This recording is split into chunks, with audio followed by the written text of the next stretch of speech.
Sultan Sulaiman Al-Qanuni adalah salah satu tokoh terbesar dalam sejarah Islam dan dunia. Ia memimpin Kekaisaran Utsmaniyah dari tahun 1520 hingga 1566. Masa yang dianggap sebagai zaman keemasan kesultanan tersebut. Di barat, ia dikenal sebagai Sulaiman the Magnificent, Sulaiman yang agung. Namun di dunia Islam, ia lebih dikenal dengan gelar Al-Qanuni, sang pembuat undang-undang, karena kontribusinya dalam menyusun sistem hukum yang tertata dan berkeadilan. Sulaiman lahir pada 6 November 1494 di kota Trabzon, wilayah pesisir Laut Hitam. Ayahnya adalah Sultan Selim pertama, sang penakluk Mesir dan Hijaz, dan ibunya Hafsah Sultan, seorang perempuan bangsawan yang cerdas dan religius. Sejak kecil, Sulaiman tumbuh dalam lingkungan pendidikan yang sangat ketat.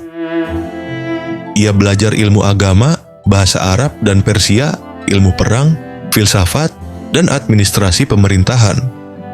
Pendidikan ini membuatnya matang sebagai pemimpin jauh sebelum ia naik takhta. Ketika ayahnya wafat pada tahun 1520, Sulaiman naik takhta pada usia 26 tahun.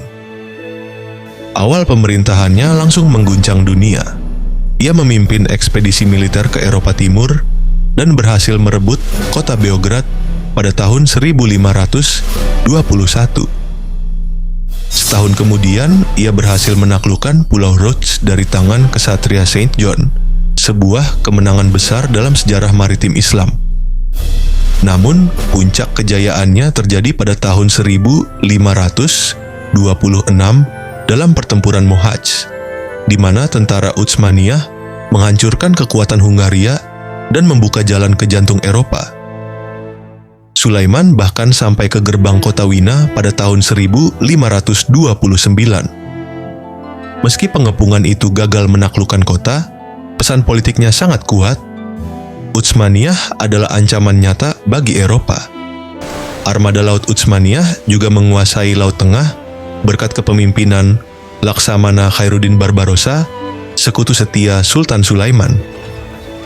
Dalam pertempuran Preveza tahun 1538, mereka mengalahkan armada gabungan Eropa dan menjadikan Laut Tengah sebagai wilayah kekuasaan Islam. Namun Sulaiman tidak hanya dikenal karena kejayaan militernya. Julukan Al-Qanuni berasal dari dedikasinya dalam menyusun sistem hukum yang adil.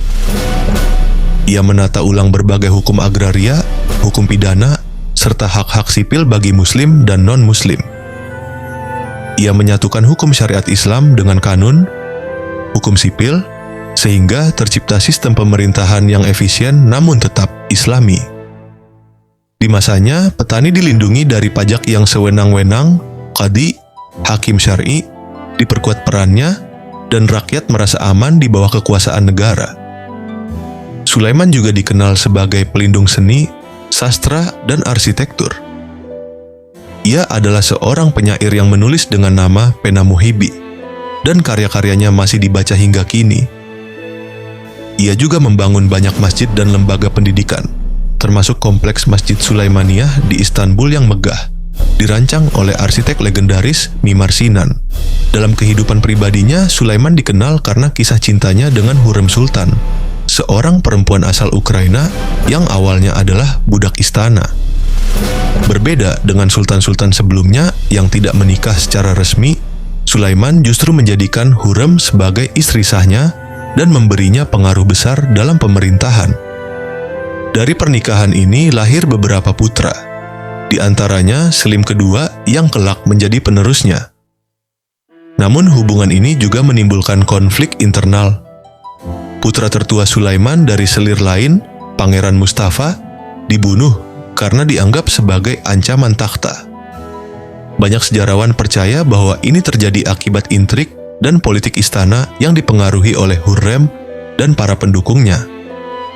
Peristiwa ini menjadi noda tragis dalam kehidupan Sulaiman, yang hingga akhir hayatnya tetap dirundung duka. Sulaiman memimpin selama 46 tahun, salah satu masa pemerintahan terpanjang dalam sejarah Islam. Ketika wafat pada 6 September 1500, ia sedang memimpin ekspedisi militer di Hongaria. Bahkan di usia 71 tahun, ia masih berada di medan perang.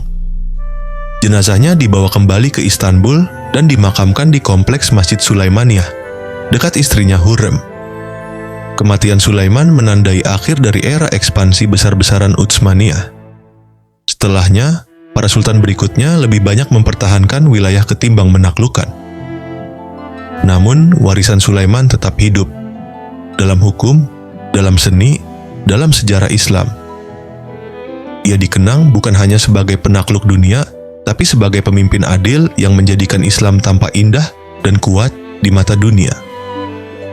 Sultan Sulaiman Al-Kanuni bukan hanya milik bangsa Turki atau Utsmaniyah. Ia adalah simbol kejayaan umat Islam. Seorang pemimpin yang memadukan kekuatan dan keadilan, pedang dan pena, dunia dan akhirat. Dalam sejarah, hanya sedikit penguasa yang bisa dikenang oleh kawan dan lawan dengan rasa hormat yang sama, dan Sulaiman adalah salah satunya.